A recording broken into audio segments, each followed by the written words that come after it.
салому дуруди меҳравзо нисоратон бод, ҳамдиёрони арҷманд.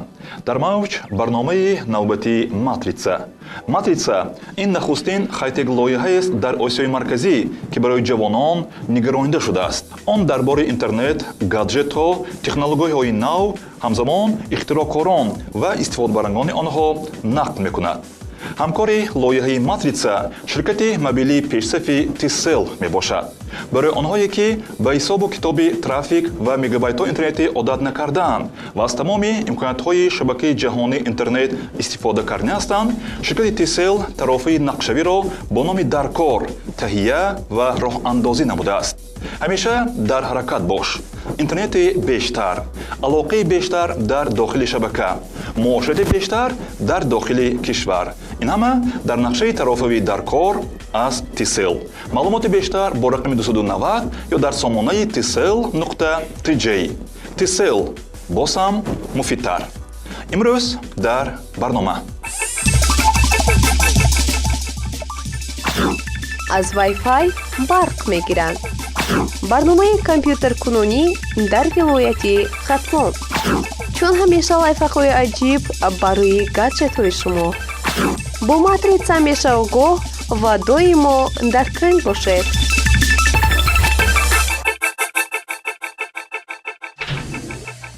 донишмандони Институти технологии Массачусетс қадами аввали худро баҳри сохтани таҷҳизоте ки Wi-Fi-ро чун манбаи қуввагирӣ истифода мебарад, гузоштанд. технологии навро барои смартфонҳои печон, сенсорҳои чизҳои интернетӣ ва имплантҳои тиббӣ низ истифода бурдан мумкин аст. низомиёни бритониёвӣ либоси реактивиро санҷиданд. ихтироъкор ва идоракунандаи Gravity Industries либос ҷуздони реактивии Команда Трейнинг Центрро санҷид. Ричард Браунинг санҷишро дар ҳузури аскарону афсарони қувваҳои мусаллаҳи шоҳигарӣ, ки худ онҷо адои хизмат намудааст, гузаронд. мехоҳед бештар аз олами хай-тек огаҳӣ пайдо кунед? пас марҳамат ба медиапортали мо cw.tiroz.org бахши Матрица, ки дар ҳамкорӣ бо ширкати T-Cell омода ва пешниҳоди шумо мегардад. хабарҳои тозаву ҷолиб аз олами хай-тек ҳамарӯза пешкаши шумост. хонед, лайк ва шаҳр гузоред ва ба дӯстон равона кунед. Матрица бо мо ҳамеша огоҳ ва доимо дар тренд бошед.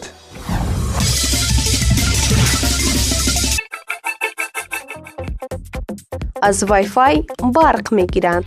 донишмандони Институти технологии Массачусетс қадами аввали худро баҳри сохтани таҷҳизоте ки Wi-Fi-ро чун манбаи қуввагирӣ истифода мебаранд, гузоштанд. таҷҳизотҳое ки қувваи ба мавҷҳои электромагнитӣ пайваст шударо ба ҷараёни электрикӣ табдил медиҳад навгонӣ нестанд.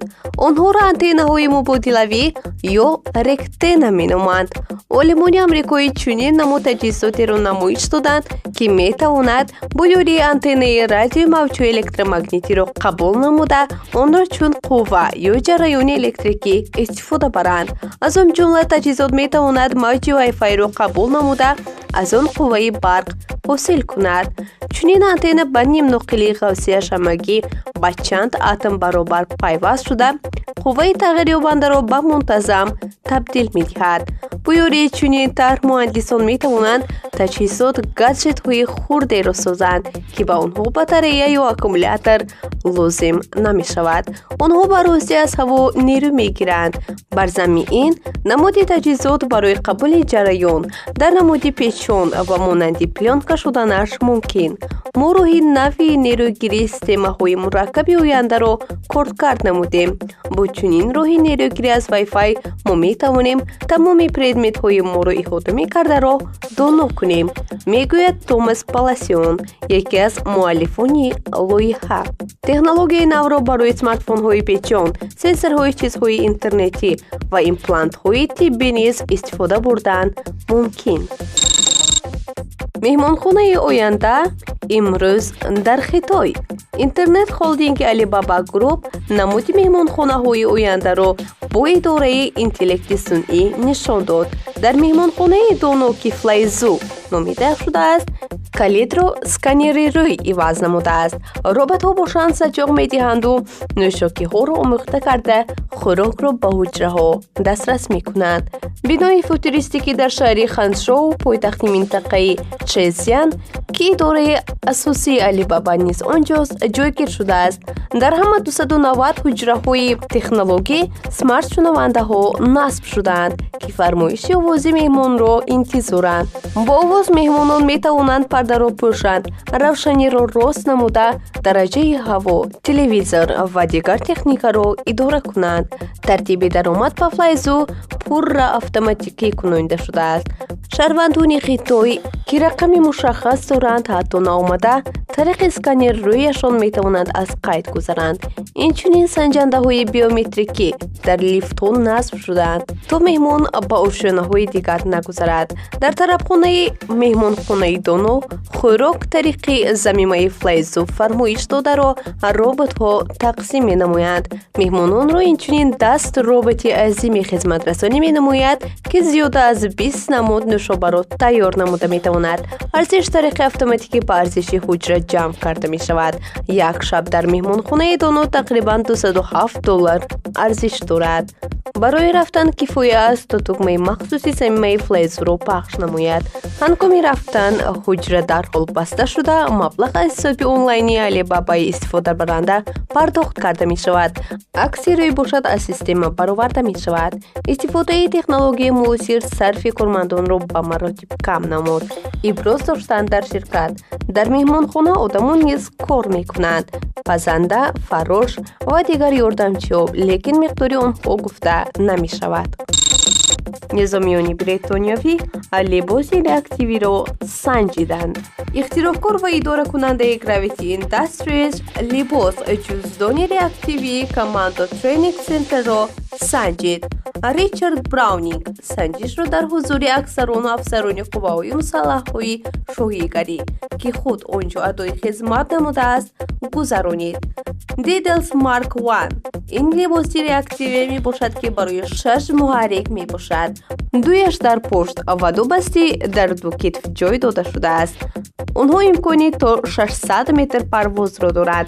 аммо бо пешгирии хатар Браунинг ҳамагӣ ба якчанд метр боло парид. ҳангоми парвоз Браунинг ками болои об девор парида ба ҷояш баргашт. Браунинг иқрор шуд ки бори охир ин марҳиларо 10 сол қабл ҳангоми аскар буданаш гузашта буд. ташрифи муҳандис ба қувваҳои мусаллаҳ ғояи фурӯши таҷҳизотро надошт, чун он ҳоло дар ҳолати омӯзишӣ қарор дорад. сӯзишвориаш танҳо барои 10 дақиқаи сафар кифоякӣ мекунад. ба ғайр аз ин сарнишинон бояд тайёрии махсусро гузаранд. ба ҳамаи ин нигоҳ накарда дӯстонони парвоз метавонанд онро бо нархи $400,000 пешфармоиш диҳанд.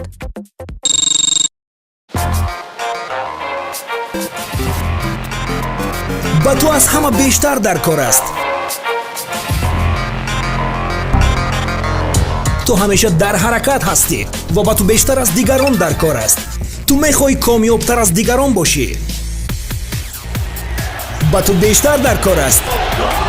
пас дар ҳаракат бош. интернети бештар, алоқаи бештар дар дохили шабака, муоширати бештар дар дохили кишвар дар нақшаи нави тарофаи дар кор аз Tcell. маълумоти муфассалтар бо рақами 290 ё дар сомонаи cw.tcell.tg.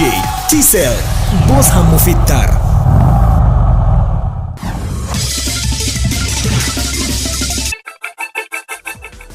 биёед имрӯз бубинем ки ҳамкоронамон баҳри мову шумо чӣ гуна лайфхакҳои муфидро омода намуданд.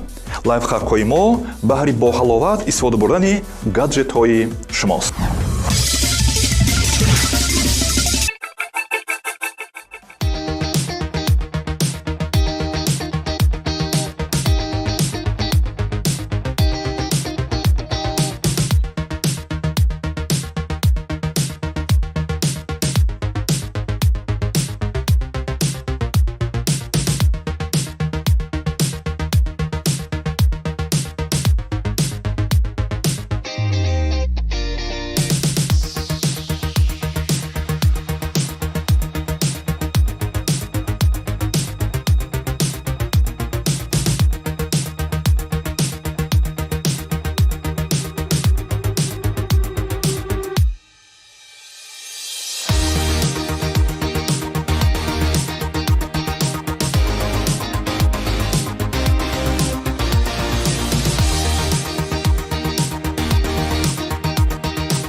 муассисаи давлатии маркази ҷумҳуриявии технологияи информатсионӣ ва зерсохторҳои он дар шаҳру навояҳои кишвар татбиқкунандаи соҳаи технологияи нави муосир дар соҳаи маорифи мамлакат буда, аз ҷониби масъулин баҳри рушду нумӯи он пайваста тадбирҳои судманд меандешанд. ҳоло дар ин хусус навори ҳамкоронамонро аз телевизиони бохтар тамошо мекунем.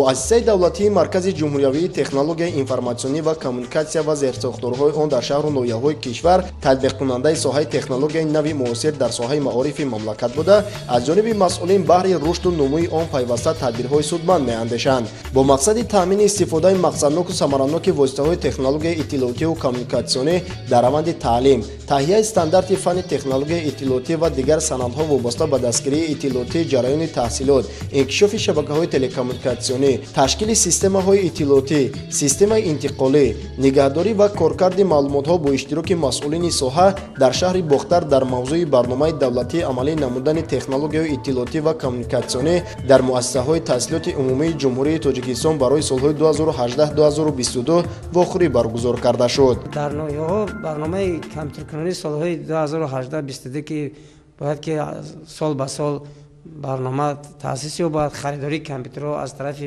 мақомотҳои маҳаллӣ, аз тарафи волидайн харидорӣ шаванд. То ба ин рӯз дар ноҳияи мо 24 адад компютер аз тарафи шахсони алоҳида, аз тарафи мақомоти маҳаллӣ харидорӣ карда шудааст ки ин фоизи иҷроиши харидории компютерҳо басанда нест. сатҳи дониши хонандагон оиди компютер хуб мебошад. дар аксарияти мактабҳои мо хонандагони синфҳои 7-11 ки имсол аз синфи 5 саршидагия то 11 хонандагони мактабҳои таҳсилоти миёнаи умумӣ бо компютер хуб сару кор доранд. дар кори семинар-машварат мавзӯъҳои истифодаи муносибатҳои салоҳиятнокӣ дар фанни технологияи иттилоотӣ, системаи ягонаи воридкунии ҳисоботи омории соҳаи технологияи информатсионӣ ва коммуникатсионӣ дар раванди таълим, бехатарии иттилоотӣ дар ҷомеа ва фаъолияти марказ таи 5 соли охир мавриди муҳокима ва баррасӣ қарор гирифт. аз 25 шаҳру ноҳияҳои худи ҳамин вилоят оиди кор бо тахтаи электронӣ ва амалӣ шудани барномаи давлатӣ ки аз тарафи ҳукумати ҷумҳурии Тоҷикистон тасдиқ шудааст, барои компютеркунонӣ муассисаҳои таълимӣ ҷамъ омадем.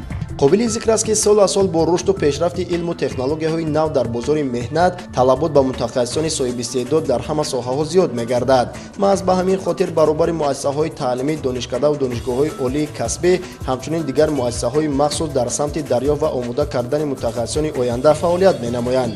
марказҳои технологияи информатсионӣ ва коммуникатсия дар шаҳру ноҳияҳои кишвар дар самти ҷалби ҳарчи бештари ҷавонону наврасон ба омӯхтани технологияи инноватсионӣ саҳм гузошта, баҳри муаррифии истеъдодҳои нав пайваста чунин чорабинҳои судмандро роҳандозӣ менамоянд.